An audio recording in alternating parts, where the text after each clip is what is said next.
tour here one day, and I was going to the Fidget Park, and I had to actually go across the bridge and back up. I just couldn't move. Yeah, it's just. I never got to the park at all. I can understand why they certainly want to get traffic out of the centre, can't you? See this little pub here on the left-hand side? See that kind of yellow brick? It would have been at home stage here on the left-hand side. It's called the Brazen Head. That's meant to be the oldest pub in the country. No, in Dublin. In Dublin? Yeah, but the oldest one is Sean's Bar in Athlone. You're not claiming that one now. Oh, I'm not even from Dublin, so I don't want it either. But it used to be kind of a, what do they call them, a coach house or something? Yeah. So we're coming on to... the pub, actually. Yeah. Have you been in, yeah? Yeah, I've eaten in a few times. Is it good? Good, yeah. This is the Liffey now, you know, just here. It divides Dublin between north side and south side. We're on the south side here. And it's a tidal river, as you can see. So the tide is out at the minute. See where the green line is up along the wall there? And it would have been much wider, would have stretched right in, much further here, the Liffey. But it was, you know, all this was reclaimed over the years. I see all the swans are having a nice time there today in the sun.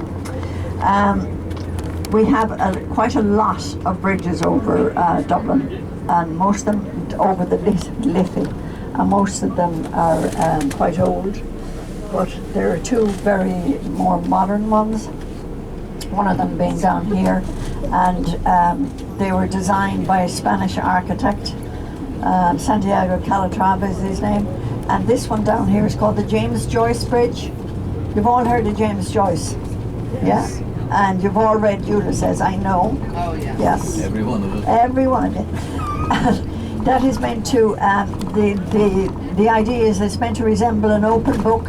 So if you put a book, you know, on its, what's the word for that? Spine. Yes, it will flap out like that, obviously depending on the book. But that's the idea, an open book. And James Joyce was that type of character as well.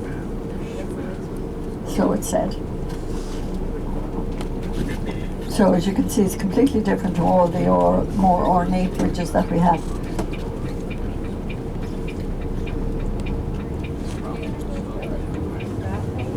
Dublin, the Irish for Dublin is Balliaclia. What that means, you know, if you translated it in Old Irish now, it would means the town of the hurdle ford. And that relates to back near Christchurch when the Vikings came and they set up a trading post.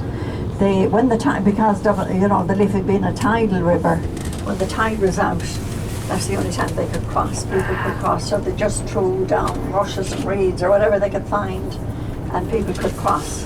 So that, hence the name, Town of the Hurdle Ford. It wouldn't make sense now to a lot of people, but that was the language back then. And Dublin means, the other name for it means Blackpool.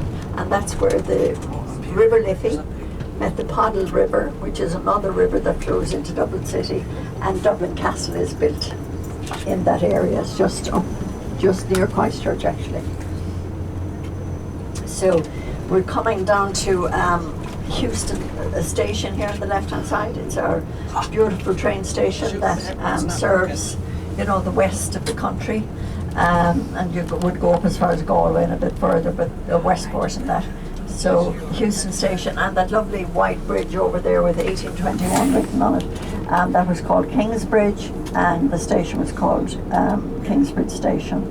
But during the 1916 rising, there was a young lad called Sean Houston. He was only 16, and he was shot. He used to work on the railway tracks, so he was shot.